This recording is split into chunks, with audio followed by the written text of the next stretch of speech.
A mother's brave act saves a stranger, only for a shocking revelation to surface that changes everything. Before we dive into their incredible journey, tell us where you're tuning in from. We'd love to hear your thoughts.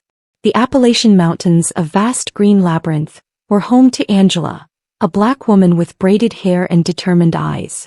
She was a single mother, making her livelihood by foraging for potent medicinal herbs.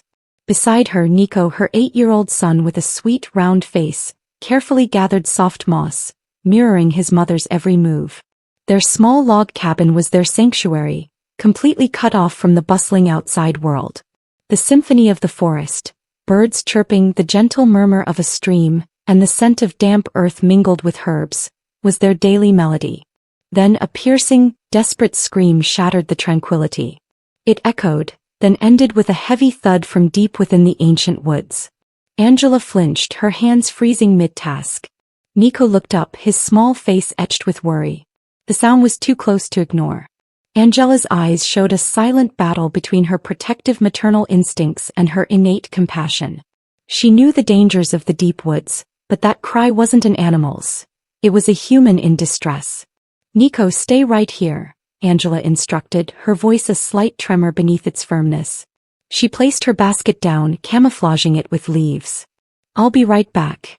Compassion had triumphed over fear. "I can't just leave someone," she thought. "No matter what, I have to help." Without waiting for Nico's response, Angela rose and sprinted towards the sound. Each step crunched on decaying leaves, her heart hammering against her ribs as she pushed through thick bushes. The scent of damp earth and moss grew stronger as she neared, now tinged with the metallic tang of blood. Finally, she reached a narrow rock crevice, concealed by large boulders and tangled vines. Angela cautiously peered into the profound darkness, sensing a living presence struggling within. With only her bare hands, Angela began to dig around the crevice. Her fingernails cracked, her palms raw and bleeding, yet her sheer will and determination to save a life overcame every ounce of pain. Nico stood silently nearby, offering a small branch to assist. Gradually, the soil and rocks gave way, widening the opening. Angela stretched her fingers down, searching for a foothold. She pulled with all her might. A faint stir came from below. Then, with a final, desperate tug, a human form emerged from the darkness. A warm, foul-smelling breath escaped and she coughed, choking. A man roughly 45 years old, lay almost unconscious, his clothes torn, skin pale and caked in blood and mud. He tried to move but collapsed. Angela extended her hand. "Give me your hand," she urged. "Come on, I'll help you." He struggled to lift his arm. Angela gripped it, pulling him up with all her strength. He crawled from the deep hole like a reborn ghost, breathing but utterly exhausted. Angela helped him to the ground. His lips moved, whispering a few incoherent sounds before he completely faded, lying unconscious and motionless on the forest floor. Angela pressed her fingers to his neck. He was alive but barely. Nico looked at his mother, his small face hardening with the gravity of the situation. This was a massive sacrifice. They were deep in the woods, dusk was falling, and now they had an unconscious stranger in need. Angela glanced at her half-empty herb basket. To earn their meager coins they had to work tirelessly and walk for hours. Bringing a grown man home meant returning empty-handed. Worry gnawed at her heart, the harsh reality of responsibility for her hungry son. But her compassion wouldn't let her abandon a dying life. "I can't let a life die before my eyes," she decided. The decision was made. She immediately checked his injuries. A large gash on his leg still oozed blood. She quickly tore a piece of fabric from her shirt hem, pressing it firmly on the wound to staunch the flow. Then she swiftly gathered local leaves known for their antiseptic and hemostatic properties, chewed them and applied them to the wound, securing it with forest vines. "We'll take him home," she stated, her voice firm. Nico nodded without hesitation, his eyes full of trust in his mother. Bringing Leo home was an arduous task. Angela practically had to carry him, with Nico offering half-hearted assistance. Night had fallen as the mother and son led Leo step by step along familiar trails. Angela's small log cabin nestled amongst tall trees. Inside, the cramped space barely held a simple bed, a small dining table and a few old chairs. Angela usually moved her wood stove to the back porch for cooking and brewing herbal remedies. Through the creaky door they brought the heavy man into the cramped living room. Angela decided to give their only bed to the stranger. She hung an old blanket on a vine stretched across the room to create a makeshift privacy screen. Despite the inconvenience, Angela didn't mind. Angela carefully laid Leo on the bed, supporting his head. He lay there, pale and disheveled, breathing heavily. Nico huddled next to his mother, his eyes wide with concern for the stranger. "Mom, is he going to be okay?" Nico whispered. "I don't know, my love, but I will take care of him," Angela replied, her voice firm with determination. The constant worry for Nico's safety was always present, but kindness had prevailed. She placed an old oil lamp on the table beside the bed. Its flickering yellow light cast dancing shadows on Leo's flushed, sweaty face. He shivered under the thin blanket, and when he stirred, his voice was thick with fever. "Too dark. Can't see rocks rolling. Fell down too high," he mumbled deliriously. "Ethan, where's Ethan?" Angela sat by the bed, watching him anxiously. She touched his forehead. It was burning hot. High fever.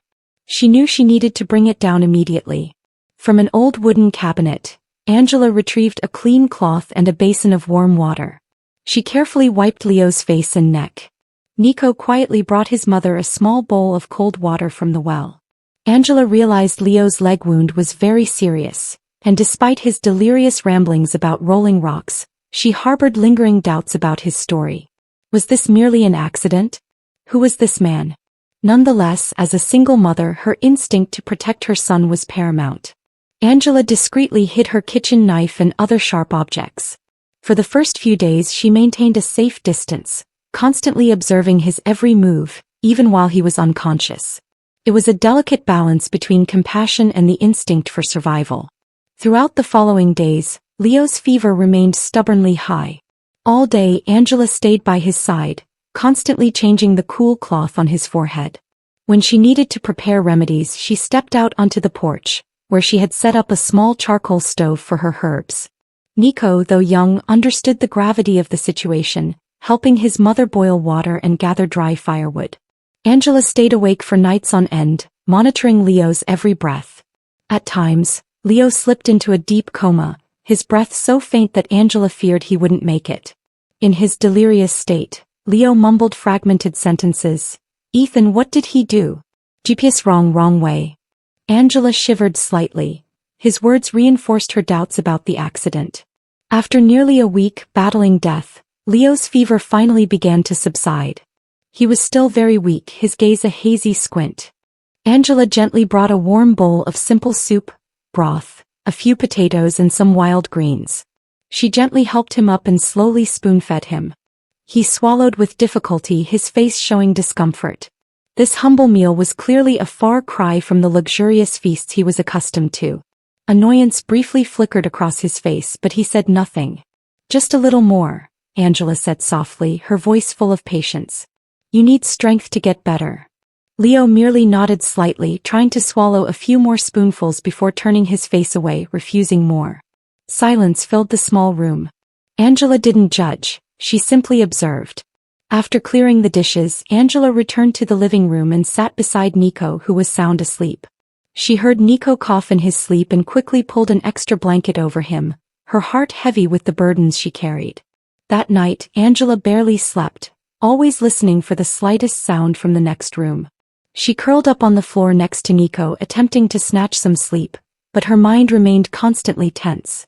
After nearly a week of Angela's dedicated care, Leo finally opened his eyes, fully awake. Angela was startled by the transformation in his gaze.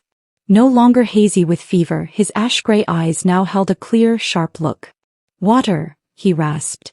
Angela quickly poured water and gently helped him up. He drank slowly.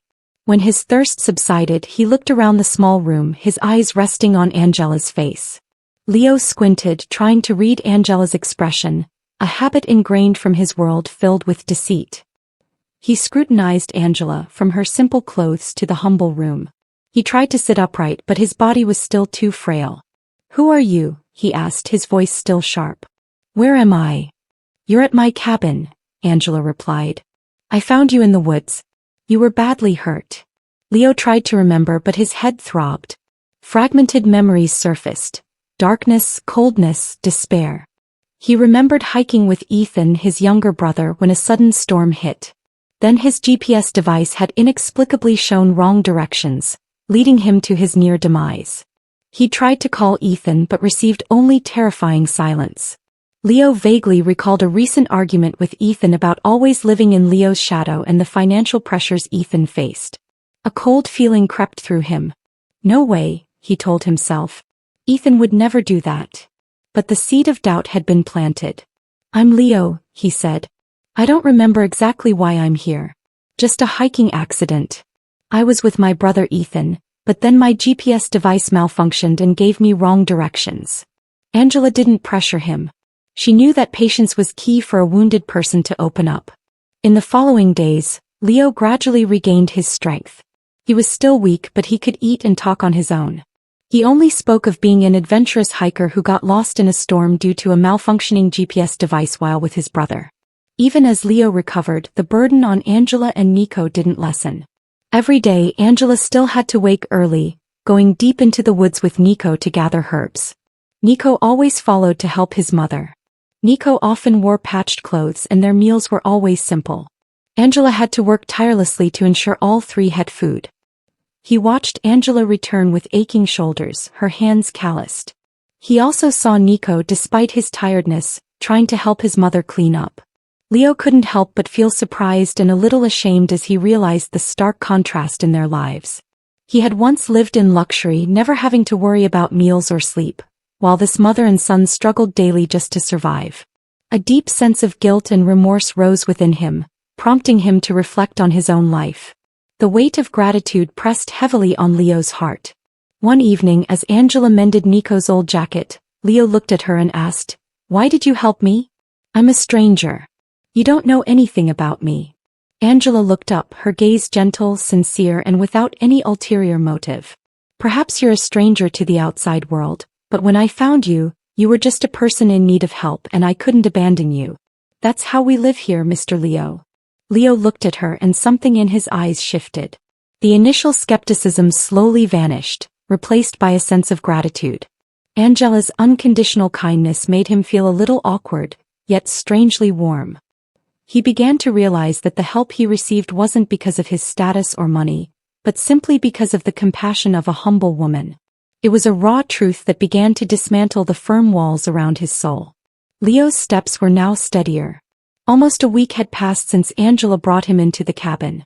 His mind had sharpened again, eager to connect. One afternoon, as Angela was hanging clothes on the fence behind the cabin, Nico ran to her, his small face full of questions. "Mom, I keep seeing Mr. Leo looking out the window. He looks so sad." Angela looked towards the cabin window. From where Leo lay on the bed, he could see a distant patch of forest, the place where he had fallen. Since waking, he had often gazed out there, his eyes distant, as if trying to piece together fragmented memories. "Perhaps he's homesick, my son," Angela said softly. But in her heart she understood it was more than just homesickness. That night, after putting Nico to bed, she went to the kitchen to make tea. When she returned to the living room, she saw that Nico's old jacket, which had a tear in the shoulder, had been neatly mended. She slowly turned around. Leo was sitting by the window holding a cup of tea. "You mended the boy's jacket," she said softly. Leo looked up. "I used to mend a lot when I was little. It was how I relieved stress." "Why?" he shrugged. "Because I wanted the kid to have it. I think some things can still be fixed." This act of mending the jacket was the first outward sign of an internal shift. He found a strange peace in these simple tasks. Angela walked over and sat next to him. A comfortable silence settled between them before she finally said, "The boy really looks up to you, you know." Leo looked down at his teacup. "He reminds me of some things I missed in life. Simplicity, trust." He looked up, his gaze still cautious but with a subtle softness. Dinner that evening was just chicken stew and bread, simple but warm. He no longer felt uncomfortable or complained about the humble food. Instead, he ate slowly, feeling the weight of their sacrifice. Nico giggled, telling stories about school. Leo listened attentively, even smiling naturally. Angela watched them, her heart warming in a way she hadn't felt in many years. After Nico went to bed, she remained at the table with Leo, the dishes uncleared. "Thank you," she said. Leo looked up. "For what?" For being here. For trying. For caring. Leo's voice deepened. You're the only one who cared about me. He had once had everything but lacked this essential thing. Angela hesitated, then gently said, my husband, he had cancer. Everything happened so fast. 6 months from the first symptom to his last breath. I cared for him every day. Leo looked at her but said nothing. I watched the man I loved fade away, Angela continued, but he never had to face the end alone, and I promised myself that no one else would either. Her eyes welled up. That's why I didn't leave you in that abyss, Leo. That's why I stayed. In that moment, Leo felt a deep connection with Angela. Angela's words completely stripped away his cold exterior, making him realize the true value of compassion. Leo reached across the table, gently touching Angela's hand. I should have died there, he whispered. But I didn't. You saved me, Angela. Angela smiled, her voice just a whisper, and because you wanted to live.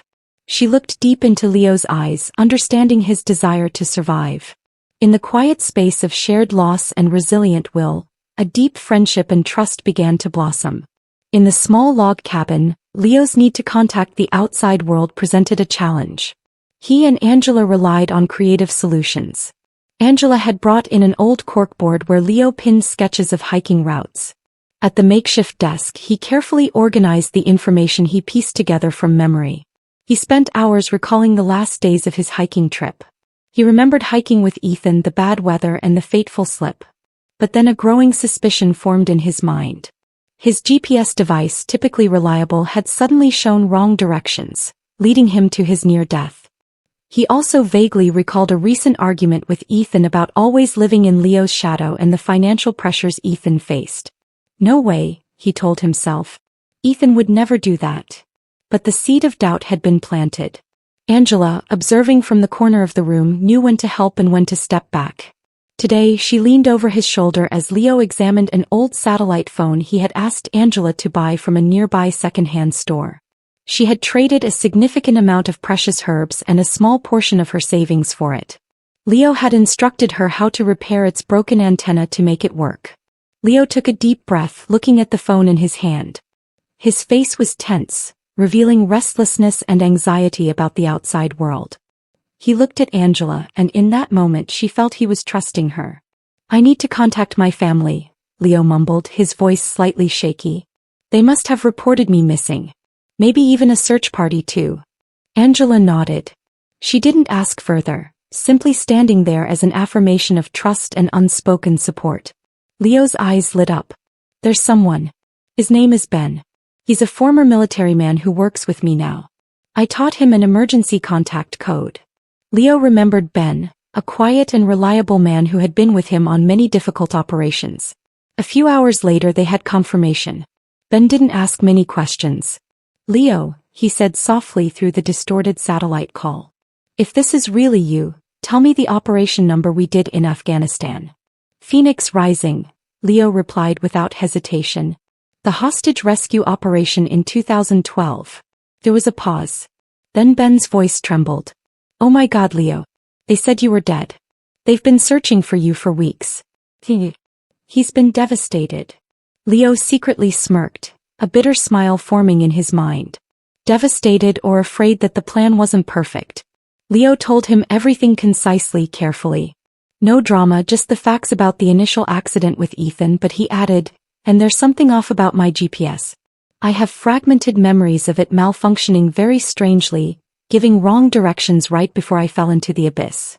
Ben, shocked but still loyal, agreed to keep Leo's whereabouts a secret for now, only reporting back to Leo's family that there was a positive sign and Leo was safely cared for, to avoid alarming Ethan or as a precaution if Ethan was actually involved. Ben also promised to investigate the clues Leo had just revealed. In the following days, Ben secretly sent Leo search reports, topographic maps and even drone photos. Leo analyzed everything, matching it with his memories. They searched very close to where I fell but not deep enough, Leo said, pointing to a spot on the map.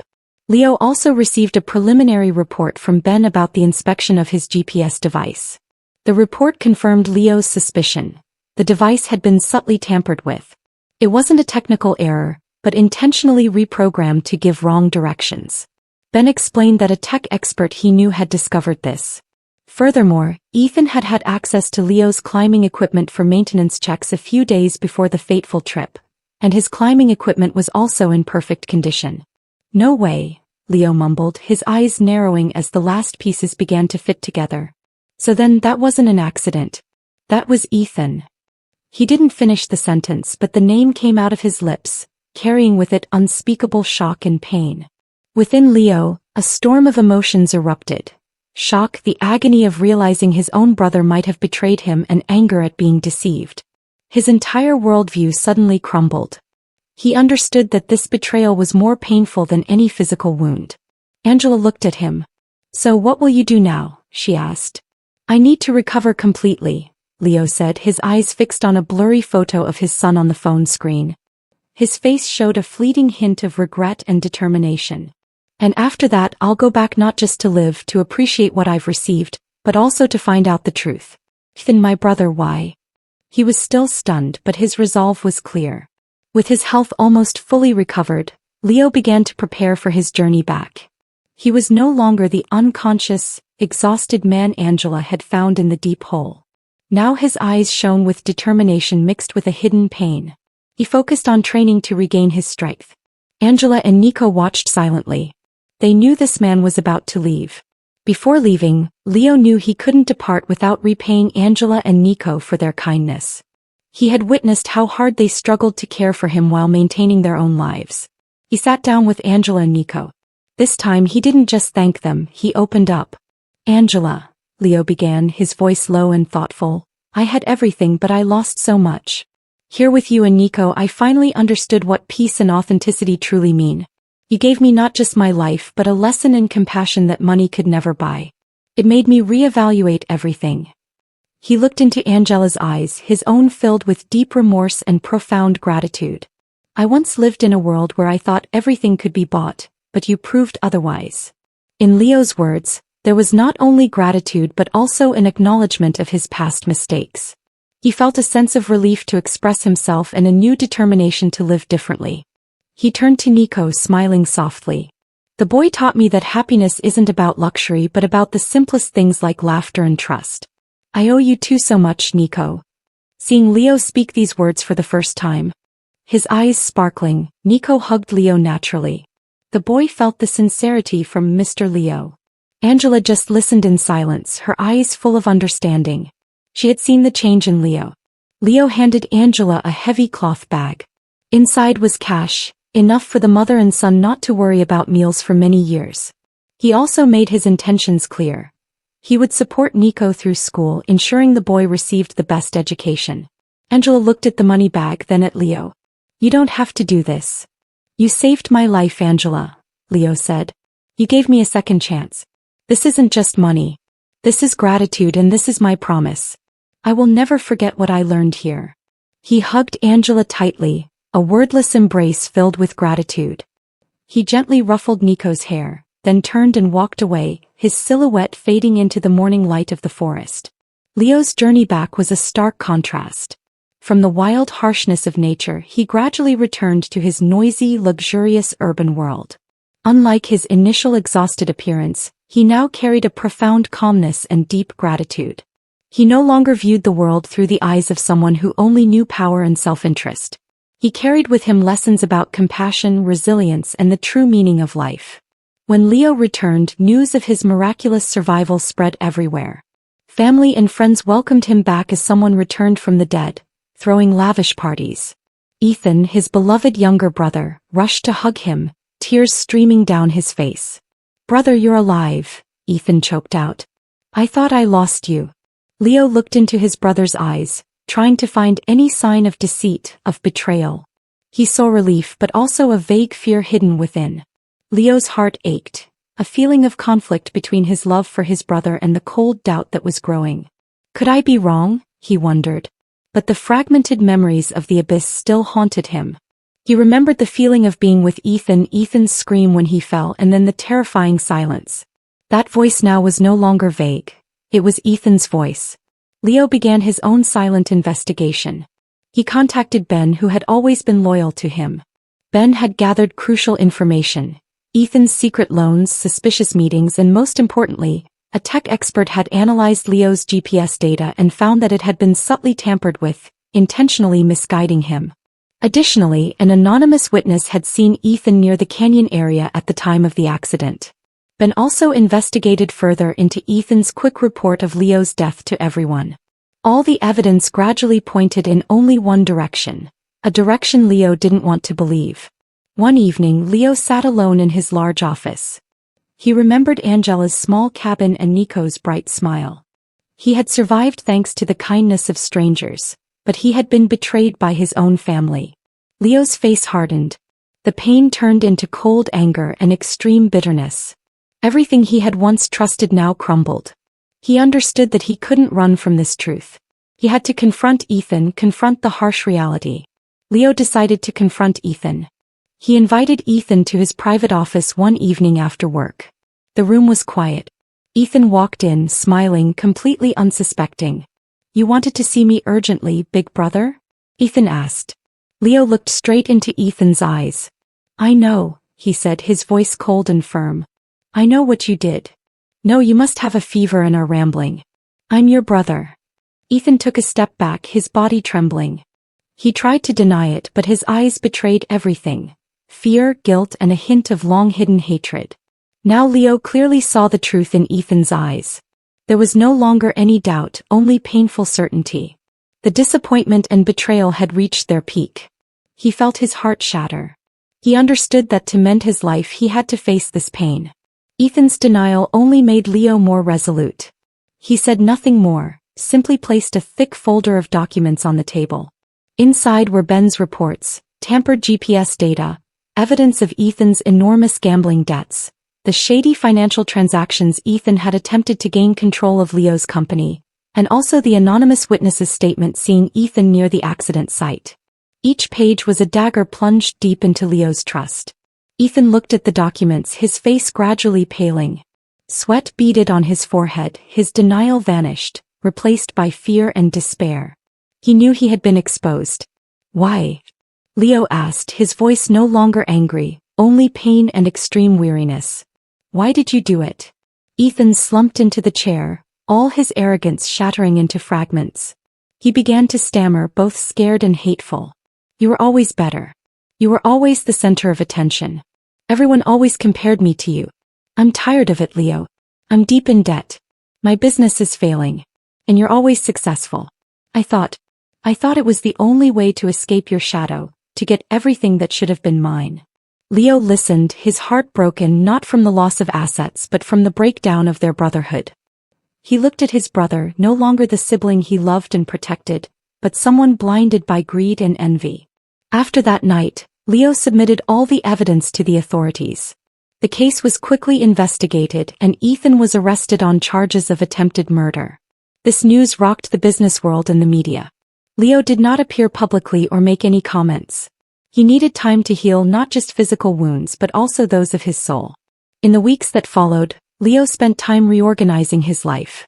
He stepped down from his main executive position at the company, handing over operations to Ben, and began to get involved in charitable activities, especially nature conservation projects and community support. He used his money to establish a fund to help people in difficult circumstances in rural areas, starting with the Appalachian region.